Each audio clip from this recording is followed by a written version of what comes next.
स्वागत है आप सभी का निर्मल वस्त यूट्यूब चैनल पे। मैं निर्मल वस्त आप सभी के सामने एक क्रैश कोर्स लॉन्च किया था जो कि 10th क्लास का था, जिसमें हम लाइव प्रोसेस पढ़ रहे थे। लाइव प्रोसेस का 3-4 पार्ट आ चुका था, जिसमें कि हम डाइजेस्टिव सिस्टम्स कंप्लीट कर चुके थे अच्छे से।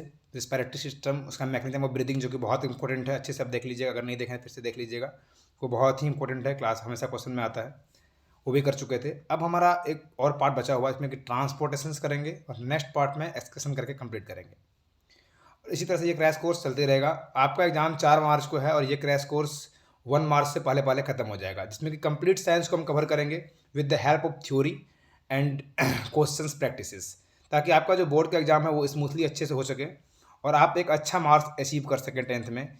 यही इस क्रैश कोर्स का मकसद है।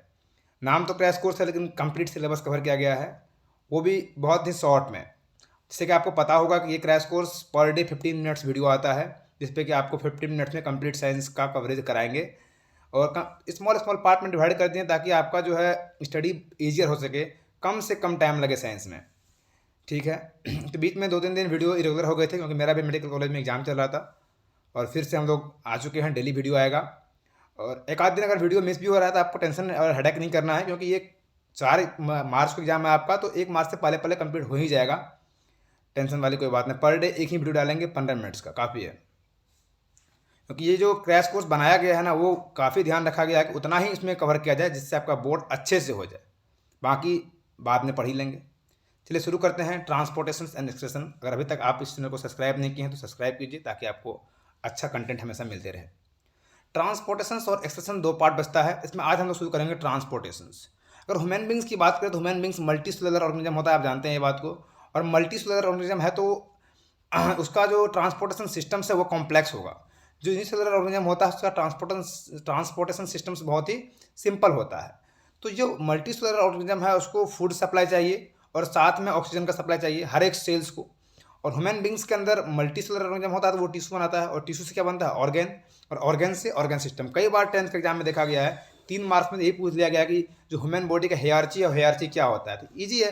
सबसे पहले सेल, और सेल से क्या बनेगा, टिश्यू, टिश्यू से क्या बनेगा, ऑर्गेन, और ऑर्गेन से क्या बनेगा, organ system, and then many organ system to form human body. तो ये चीज़ पूछा जाता है, ये सिंपल सा हेयरची पूछा जाता है, इसीलिए हम इसमें कवर किए हैं बात कि ह्यूमन बींग्स कैसा है, मल्टी सेलुलर ऑर्गेनिज्म है। Now we discuss about the multi cellular organisms transportation systems. Transportation systems वो सिस्टम है जिसके अंदर बॉडी के में जो फूड हम लोग इंगल्फ करते हैं, जिसमें हम डाइजेस्टिव सिस्टम में पढ़े हैं, जब हम फूड खाते हैं वैसे हम लोग क्या मिलता है, न्यूट्रिशंस मिलता है। और वो न्यूट्रिशंस कहाँ रह गया, ब्लड में आएगा, और ब्लड क्या करेगा, पूरा बॉडी के एक एक टिश्यू को सप्लाई करेगा, क्या, न्यूट्रिशंस। तो जो सप्लाई करेगा टिश्यू को न्यूट्रिशंस, वो एक सिस्टम है जिसका नाम है सर्कुलेटरी सिस्टम, क्योंकि ये ट्रांसपोर्ट कर रहा है न्यूट्रिशंस को each and every cell. That is why it is known as transport system. Circulatory system is also known as transport system. तो ये सप्लाई न्यूट्रिशन का कैसे होता है, ब्लड की हेल्प से होता है। Very clear. ब्लड एक कनेक्टिव टिश्यू है, आप जानते हैं, और वो कनेक्टिव टिश्यू इसीलिए बोला गया क्योंकि बॉडी का ये डिफरेंट डिफरेंट पार्ट को कनेक्ट कर रहा है। हार्ट से निकल रहा है, लंग्स होते हुए पूरा बॉडी को सप्लाई कर रहा है, और सारा न्यूट्रिशन का सप्लाई भी इसी के माध्यम से होता है। It is why it is known as circulatory system, it is a connective tissue. Circulatory systems का अगर बात करें और आगे हम लोग देखें तो सर्कुलेटरी सिस्टम्स कंसिस्ट होते हैं, circulatory systems is consist of pumping organ. What is a pumping organ, heart जो कि ब्लड पंप करता है, ब्लड वेसल्स जिसके अंदर क्या आता है, आर्टरी एंड वेन, और एक सर्कुलेटरी मीडियम होना चाहिए जिसके हेल्प से हम ट्रांसपोर्ट कर सकें। वो सर्कुलेटरी मीडियम क्या होता है, ब्लड एंड लिम्फ।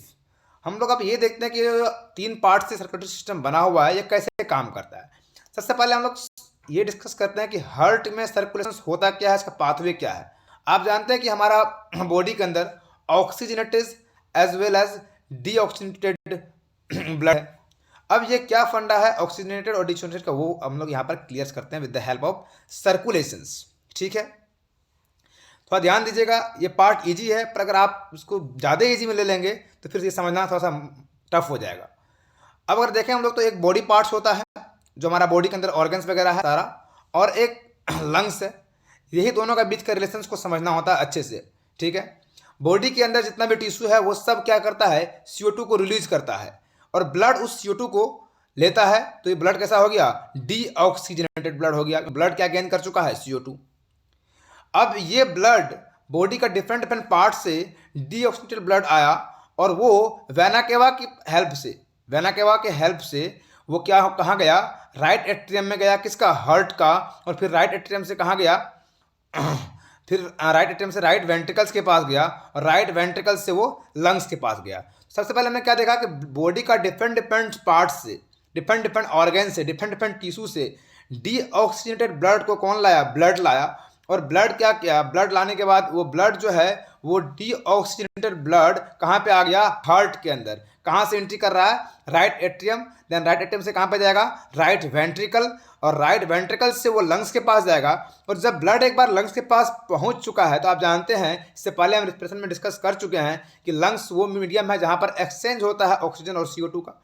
तो अब जब ब्लड लंग्स के पास पहुंच चुका है राइट एट्रियम्स के हेल्प से, राइट वेंट्रिकल्स के हेल्प से, अब ये लंग्स के पास क्या होता है, ऑक्सीजन से कंबाइन करेगा ब्लड। ब्लड के पास क्या होता है, हीमोग्लोबिन, वही कंबाइन करता है किससे, ऑक्सीजन से। तो अब जब ब्लड ऑक्सीजन से कंबाइन कर चुका है ना, तो अब ये ब्लड हो गया ऑक्सीजनेटेड ब्लड। Do understand. और यही ऑक्सीजनेटेड ब्लड का काम है किसको, बॉडी का हर एक सेल को। तो अब जो ये लेफ्ट वाला पार्ट बच जाता है हार्ट का, वहां से निकलता है क्या, ऑक्सीजनेटेड ब्लड। सबसे पहले एट्रियम से निकलेगा, और एट्रियम से कहाँ जाएगा, वेंट्रिकल्स के पास, और वेंट्रिकल डिफरेंट डिफरेंट बॉडी का डिफरेंट डिफरेंट पार्ट में जाएगा एओर्टा के हेल्प से, डिफरेंट डिफरेंट पार्ट, आर्टरीज और वेंस के हेल्प से बॉडी का डिफरेंट डिफरेंट पार्ट में ये पहुंच जाएगा। और बॉडी से क्या, टिश्यू क्या करेगा, ऑक्सीजन ब्लड से ले लेगा, और बदले में फिर क्या दे देगा, CO2 दे देगा। ये प्रोसेस चलते रहता है, कंटिन्यूस प्रोसेस है, जिससे क्या होता है, बॉडी को क्या क्या मिल जाता है, ऑक्सीजन मिल जाता है, और साथ में बदले में वो क्या करता है, जो डीऑक्सीजनेटेड ब्लड है वो मतलब कार्बन डाइऑक्साइड जो है ब्लड में रिलीज कर देता है, और ब्लड फिर से वही कार्बन डाइऑक्साइड को वेना केवा के हेल्प से लंग्स तक पहुंचाता है। और जब ब्लड फिर लंग्स में पहुंच जाता है, तो आप जानते हैं लंग्स में ऑक्सीजन अवेलेबल है, तो वहां पर ब्लड हीमोग्लोबिन के हेल्प से ऑक्सीजन से कंबाइन होता है, और फिर वही सारा ब्लड बॉडी के डिफरेंट डिफरेंट टिश्यू के पास जाता है, और टिश्यू क्या करेगा, ऑक्सीजन को ले लेगा, और बदले में क्या देगा, CO2। और आप ये भी जानते हैं, जब भी गैस का एक्सचेंज होगा कहीं पर भी, वो प्रोसेस एक ही होता है, diffusion. What is diffusion, higher concentration से लोअर की ओर गैसेस पार्टिकल का मूव करना। ठीक है, तो यहाँ तक समझ में आ गया। लंग्स के अंदर ऑक्सीजन बहुत ज़्यादा अमाउंट में है, ब्लड में कम था, ब्लड लिया, और ब्लड क्या करेगा, फिर वो सारा ऑक्सीजन को कहाँ पहुँचाएगा, बॉडी के डिफरेंट डिफरेंट टिश्यू के पास। अब ये जो मैकेनिज्म है ये हार्ट का, ये इतना काफ़ी है। अगर आप इस तरह से ध्यान रख लिए कि जो ऑक्सीजनेटेड ब्लड है, डिऑक्सीजनेटेड ब्लड है बॉडी में, राइट एट्रियम से एंट्री करता है, फिर वेंट्रिकल से होते हुए लंग्स के पास जाता है, और लंग्स से फिर ऑक्सीजन को कंबाइन करता है ब्लड हीमोग्लोबिन के हेल्प से, और वो ब्लड को कहाँ पहुंचाता है, डिफरेंट डिफरेंट बॉडी के टिश्यू के पास। तो काफ़ी है, ये फ्लो चार्ट आप बनाइएगा, जब भी आए blood circulation in human heart, you have to draw this flow chart. ठीक है, अभी तक बोर्ड के लिए इतना काफ़ी है, फिर डिटेल डिस्कस तो हम करते ही रहेंगे साइंस का, टेंशन वाली कोई बात नहीं है। ये हार्ट का डायग्राम है, एक बार देख लें, अभी कोई काम का नहीं है, आगे बढ़ते हैं। हमने पहले आपको जैसे बोल रखा है, ब्लड क्या है, एक कनेक्टिव टिश्यू है। Blood is what, connective tissue.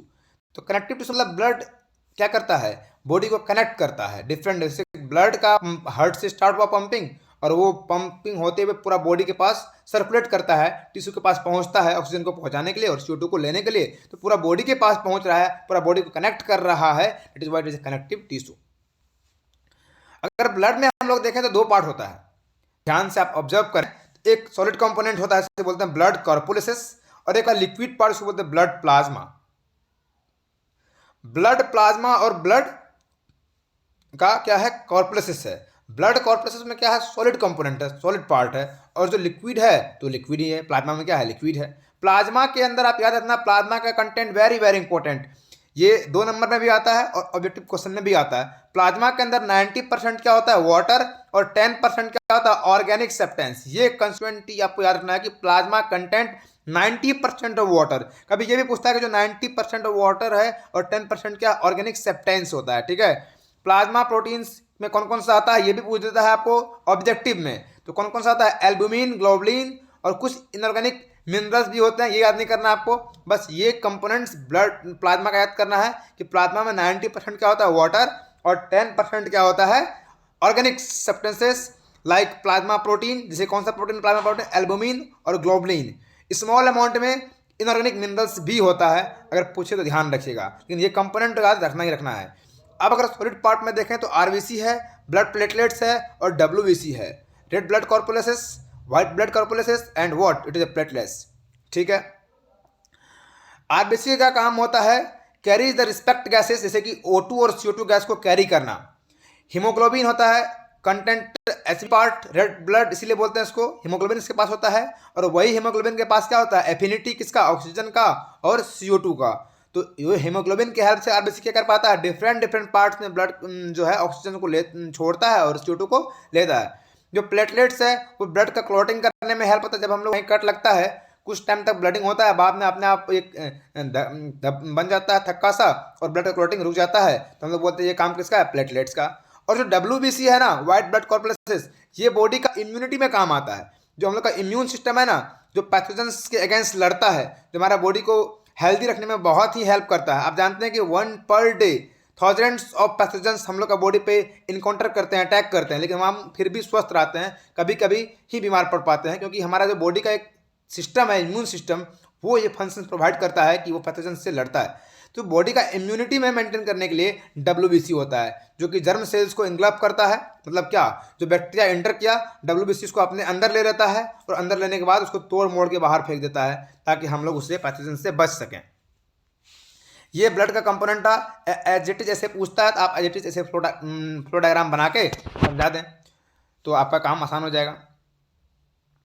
अब एक लिम्फ होता है। लिम्फ क्या है, एक यूरिस फ्लूइड होता है जो स्कैप होता है ब्लड कैपिलरीज से टू द इंटरसेलुलर स्पेस। तो जो सेल्स के अंदर जो दो सेल्स है, मान लो ये एक सेल है और ये एक सेल है, और ये ब्लड कैपिलरीज से अगर कुछ लीकेज कर गया ब्लड, तो ये कहाँ पे आ जाता है, दो सेल के बीच में। और दो सेल का बीच, इसको स्पेस को क्या बोलते हैं, इंटर सेलुलर स्पेस। क्योंकि दो सेल का बीच का है इसलिए क्या बोले, इंटर, और सेल के बीच में है तो सेलुलर, तो इंटर सेलुलर स्पेस। तो ब्लड इससे अगर लीकेज करके दो सेल के बीच में आ गया, that is what, that is lymph. ठीक है। और अगर ब्लड वेसल्स की बात करें तो ब्लड वेसल्स दो तरह का होता है, एक होता है आर्टरी, एक होता है वेन। और कई बार हमने देखा कि 10th के एग्जाम में ओनली इससे यही कहा जाता है कि difference between artery and when. ठीक है। तो आप ऐसे 3 पॉइंट बना के लिख दें कि आर्टरी ऑक्सीजनेटेड ब्लड को ले जाता है और वेन डीऑक्सीजनेटेड ब्लड को ले जाता है, एक्सेप्ट पल्मोनरी आर्टरी और पल्मोनरी वेन, इसका फंक्शन जस्ट अपोजिट होता है। तो इसका भी रीजन है, पर अभी रीजन पे हम बात नहीं करेंगे, हमारे पास टाइम कम है, एक क्रैश कोर्स है। और ये जो आर्टरी है वो क्या है, डिस्ट्रीब्यूटिंग वेसल्स है, डिस्ट्रीब्यूट करता है चीज़ों को। ऑक्सीजन है तो ऑक्सीजन को अलग अलग सेल तक पहुंचाएगा, डिस्ट्रीब्यूट कर रहा है, डिस्ट्रीब्यूटर्स की तरह काम कर रहा है। और जो वेन है वो डिफरेंट डिफरेंट टिश्यू से CO2 को एब्जॉर्ब करता है, CO2 को लेता है, कलेक्ट करता है। That is why vein is known as collecting vessels. Do you understand. Artery का वॉल थिक होता है और वेन का वॉल थिन होता है। आप सोचिए, जो आर्टरी है उसमें हार्ट ब्लड को पंप कर रही है, तो पंप करेगी तो फोर्स लगता है, और अगर आर्टरी पतला होगा तो उस फोर्स से वो लीकेज कर सकता है, फट सकता है। दैट इज वाई अपना जो नेचुरल एनाटॉमी है बॉडी का वेसल्स का, ब्लड वेसल्स का, आर्टरी थिक है और वेन थिन है। Do you understand. Artery thick क्यों होता है, क्योंकि अगर ब्लड पंप कर रहा है, ब्लड पंप होगा, और ब्लड पंप एक फोर्स से होता है, और वो फोर्स अगर से क्या होगा, अगर पतला वॉल होगा तो टूट सकता है, वॉल का डैमेज होने का चांस होता है। इसीलिए बॉडी सोच समझ के एक बहुत ही रेगुलर मैनर से बनाया जाता है, ताकि जहाँ जिसका काम हो वो वहाँ ही प्रेजेंट हो। अब ये ह्यूमन बींग्स के अंदर था, और अगर प्लांट के अंदर भी हम लोग ट्रांसपोर्टेशन देख सकते हैं, तो प्लांट के अंदर ट्रांसपोर्टेशन करने के लिए दो पार्ट है, एक है जाइलम, एक होता है फ्लोएम। आप जानते हैं जो जाइलम है वाटर और मिनरल्स को डिफरेंट डिफरेंट पार्ट से क्या करता है, कलेक्ट करता है, from root to other part of plant. मतलब वाटर मिनरल्स से जहां भी संबंधित काम आएगा तो आप वर्ड याद करेंगे जाइलम। अगर वाटर मिनरल्स हो गया तब क्या बच गया, फूड। फूड कहाँ बनता है प्लांट में, लीफ में। By the help of what process, photosynthesis. हमने डिस्कस कर रखा है फर्स्ट ही लेक्चर में, अगर नहीं देखे हैं तभी जाके देख लीजिए, बहुत ही इंपॉर्टेंट तरीके से डिस्कस किया गया है और शॉर्ट फॉर्म में। तो अगर अब जाइलम वाटर मिनरल्स को एब्जॉर्ब मतलब डिस्ट्रीब्यूट कर चुका है, कैरी कर चुका है, अब प्लांट में बच क्या गया, फूड। तो फूड कौन करेगा, फ्लोएम। कहाँ से, लीफ टू रूट। अगर प्लांट के अंदर फूड बन जाता है ना लीफ में, ये डिटेल मैकेनिज्म है, एक बार जाकर देख लीजिएगा। लीफ में फूड बन गया तो अब वो फूड जितना यूज होना है वो तो यूज हो जाएगा, और बाकी जो बच जाता है जाके रूट में क्या हो जाता है, इकट्ठा हो जाता है। और फिर जब प्लांट स्कार्वेटिंग मतलब स्कार्वेटिंग कंडीशन में होता है, प्लांट के पास सारा लीफ गिर जाता है और प्लांट फूड को नहीं प्रिपेयर कर पाता है, तो फिर वही स्टोर्ड फूड जो प्लांट के अंदर है वही स्टोर फूड कहाँ आएगा, फिर डिफरेंट ऑर्गन को सप्लाई किया जाएगा प्लांट का, और प्लांट जिंदा रह पाता है। तो अगर प्लांट बहुत दिन तक फूड नहीं भी बना रहा है फिर भी वो जिंदा रहेगा क्योंकि उसके पास स्टोरेज फूड है। हम लोग भी अगर 10 दिन 5 दिन नहीं खाएं तो हमारे बॉडी के अंदर भी ग्लाइकोजन है, लिवर्स के अंदर, मसल्स के अंदर, ऐसे इसके पास भी स्टार्च के फॉर्म में फूड स्टोर होता है। ठीक है ना। तो जहां भी फूड को कंडक्ट करना, चाहे वो लीफ से रूट हो या फिर रूट से लीफ हो, काम फ्लोएम ही करेगा। और जैलम को काम करने के लिए कोई एनर्जी का काम नहीं पड़ता है। तो कैसा हुआ ये, ठीक है, कोई एनर्जी का काम नहीं है तो पैसिव है, और इसको एनर्जी का काम है तो ये एक्टिव प्रोसेस है। कौन सा, फ्लोएम। फ्लोएम को एटीपी का काम पड़ता है। जब भी फूड को ट्रांसफर करना हो या तो लीफ से रूट या फिर रूट से लीफ, तो एटीपी के काम पड़ता है। और ये डिटेल मैकेनिज्म 11th क्लास में दे रखा है ट्रांसपोर्ट में। तो जब 11th का पढ़ाएंगे, जो बायो रखा रहेगा उसको वहाँ पर डिटेल पढ़ाएंगे। अभी आपका इतना ही काम है कि फिर कोई मैथ का स्टूडेंट है वो बोलेगा काहे हम पढ़ें। बात भी सही है, पढ़ाना ही है हमको, क्योंकि ये सिलेबस इतना ही कवर करना है जितना बोर्ड में आ रहा है। और ये गारंटी है मेरा, 100% गारंटी है, जो कंटेंट है इससे बोर्ड में एक भी क्वेश्चन बाहर नहीं जाएगा। अगर जाएगा तो आप मुझे डायरेक्ट मैसेज करना और अनफॉलो कर देना चैनल को, कोई दिक्कत नहीं है। एक भी कंटेंट बाहर जाएगा नहीं, क्योंकि हम लास्ट 10 साल का क्वेश्चन देख के फिर ये पीडीएफ बनाए। और जो डिफरेंट कॉलेज में, मेरा दोस्त है मेडिकल कॉलेज में, आईटी कॉलेज में, वो सबसे चेक करवाए, वो लोग भी ऑब्जर्व किया कि नहीं ये पीडीएफ सटीक है 10th के स्टूडेंट के लिए, और तब हम लाके इसको एक्सप्लेन किए, ताकि अभी वो स्टूडेंट जो कुछ भी नहीं पढ़ रखा है साइंस में, उसका एक अच्छा प्रिपरेशन हो जाए, और जो थोड़ा बहुत पढ़ रखा है उसका बूस्टअप हो सके। ठीक है, तो आप लोग इसे सब्सक्राइब करें चैनल को, ऐसा कंटेंट मिलते रहेगा। Last day until your exam is completed हम आपके लिए अवेलेबल है 24/7 with the WhatsApp number and everything. आपको जहां मैसेज करना करें, आपको बस पढ़ाई करना है। व्हाट्सएप नंबर दे रखा है 9461699918। I repeat this 9461699918। कोई भी प्रॉब्लम हो आप डायरेक्ट कंटेक्ट करें, क्योंकि हम एज ए टीचर आपको टीच नहीं कर रहे हैं। हम भी एक मेडिकल स्टूडेंट हैं, हम भी 10th पास किए हुए हैं, बहुत दिन हो गया, 2015 में पास किए थे।